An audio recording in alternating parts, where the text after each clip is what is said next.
अस्सलाम वालेकुम दोस्तों, मैं हूं सईद उमर फारूक अपने चैनल उमर स्पीक्स की एक और एपिसोड के साथ आपकी खिदमत में हाजिर हूं। दोस्तों आज की एपिसोड भी हज स्पेशल एपिसोड है और आज की एपिसोड में कुछ लेटेस्ट न्यूज़ हैं, कुछ लेटेस्ट डेवलपमेंट्स हैं रिगार्डिंग सब्सिडी, यानी कि जो रियायत मिल सकती है हुकूमत की तरफ से, उसके बारे में मैं आपको कुछ बताऊँगा। कुछ फ़्लाइट स्केजुअल के बारे में बताऊँगा कि जो तब्दील हुआ है। इसके साथ साथ सऊदी अरब जाने और आने का क्या हिसाब किताब होगा और वहाँ पर आपको क्या क्या मज़ीद बेहतर सहूलियात मिलेंगी, इसके बारे में मैं थोड़ा सा बताऊँगा। तो वीडियो को ज़रा कम्प्लीटली देखिएगा। बट वीडियो स्टार्ट करने से पहले आपसे सिर्फ इतनी सी रिक्वेस्ट है कि अगर आप हज और उम्रा से रिलेटेड लेटेस्ट इन्फॉर्मेशन से वाकिफ रहना चाहते हैं तो नीचे दिए गए सब्सक्राइब के बटन पर अभी क्लिक कर लेंगे। तो दोस्तों बात कर लेते हैं। सबसे पहले जो अच्छी खबर है, जो एक एक्सपेक्टेड अच्छी खबर है, जो वजारत ने ऐलान किया है, मेरी कोई ज़ाती ये न्यूज़ नहीं है, उन्होंने ये ऐलान किया है कि हम जब हज कंप्लीट करवा लेंगे, तमाम लोग जब हाजी साहिबान हज कर लेंगे और वापस आ जाएंगे, ठीक है, तो हम जो जितने भी अखराजात हुए होंगे, यानी कि जो एक्सपेंसेस हुए होंगे, उनका हम एक आइडिया लगाएंगे और उसके बाद फिर हम देखेंगे कि कितनी अमाउंट जो है वो रिमेनिंग है, यानी कि कितना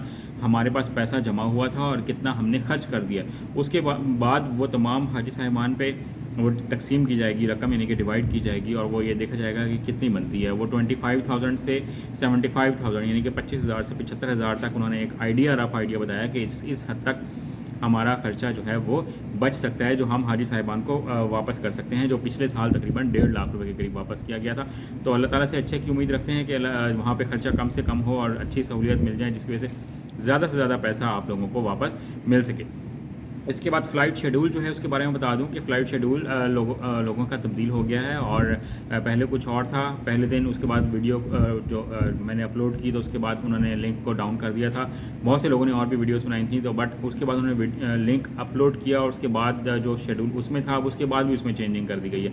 तो आप लोग अपना शेड्यूल जो है वो कंसिस्टेंटली फॉलो करते रहें ताकि आपको अपडेट इन्फॉर्मेशन मिलती रहे। ये गवर्नमेंट की थोड़ी सी आप कह सकते हैं कि ये गलत बात है कि वो फ़्लाइट शेड्यूल चेंज नहीं करना चाहिए, बट फिर भी अब जो है सो है, आप लोग अपने आप को अपडेट रखें ताकि आपको लेटेस्ट इन्फॉर्मेशन मिलती रहे। इसके अलावा कुर्बानी के हवाले से लोग बार बार पूछे हैं, कुर्बानी के पैसे अब आपको नहीं देने। इसके अलावा जो आब ज़मज़म के पैसे थे वो भी अब आप लोगों को नहीं देने, वो भी पाकिस्तान गवर्नमेंट ही देगी, ठीक है। फ़्लाइट के अगर मैं बारे में बताऊं कि यहाँ से जो लोग जिद्दा जाएंगे वो मदीना शरीफ से वापस आएंगे, जो यहाँ से डायरेक्ट मदीना शरीफ जाएंगे वो वापस जिद्दा से आएंगे। अभी तक ये गवर्नमेंट ने फ़्लाइट शेड्यूल के बारे में ऐलान किया है।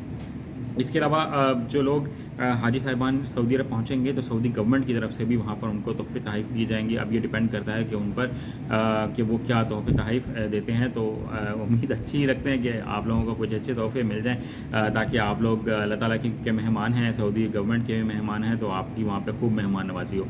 जो गवर्नमेंट ने एक और ऐलान किया है वो ये कि वहाँ पर बेहतरीन सहूलियात फराहम की जाएंगी। होटल्स जो हैं मदीना शरीफ में थोड़ा ज़्यादा प्रॉब्लम था, बट मक्का में काफ़ी अच्छा इंतज़ाम उन्होंने बकौल उनके कि हमने कर लिया है। अब ये तो वक्त ही बताएगा कि कितना अच्छा इंतज़ाम है, खाने का भी बहुत अच्छा इंतज़ाम है बकौल वजारत के। तो उम्मीद यही रखते हैं कि तमाम चीज़ें बेहतर ही होंगी। अगर आपने कोई मज़ीद मैं एक और भी बात बताता चलूँ कि यहाँ पे अब जितने भी वो जो ट्रेनिंग सेंटर थे अब वो तकरीबन बंद हो गए हैं। तो जो लोग बार बार सवाल पूछ रहे हैं कि हमने ट्रेनिंग नहीं ली, तो अब आपको वजारत को हेल्पलाइन पे फ़ोन करना पड़ेगा या फिर आपको ईमेल करनी पड़ेगी अगर आप ट्रेनिंग लेना चाहते हैं या सर्टिफिकेट लेना चाहते हैं। तो ये कुछ अपडेट्स थी, बट अगर कोई क्वेश्चन हो तो आप कमेंट सेक्शन में सवाल पूछ सकते हैं। अगर मुझे पता होगा तो मैं आपको ज़रूर जवाब दूँगा। चैनल पर करें, चैनल को सब्सक्राइब कर लीजिएगा। अपने घर वालों का बहुत ज़्यादा ख्याल रखिएगा। अल्लाह हाफ़िज़।